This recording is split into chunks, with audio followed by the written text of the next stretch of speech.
ಸಂಭ್ರಮ ಮನೆ ತುಂಬ ಬಂಧು ಬಾಂಧವರೆಲ್ಲ ತುಂಬಿಕೊಂಡಾಗ ಎಂತ ಸಂಗಮ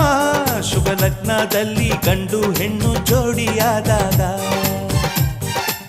ಶಾಸ್ತ್ರೋತ್ತರ ಕಲ್ಯಾಣ ಏನ್ ಚಂದ ಕೇಳಣ್ಣ ಭೂಮಿಗೆ ಸ್ವರ್ಗಾನ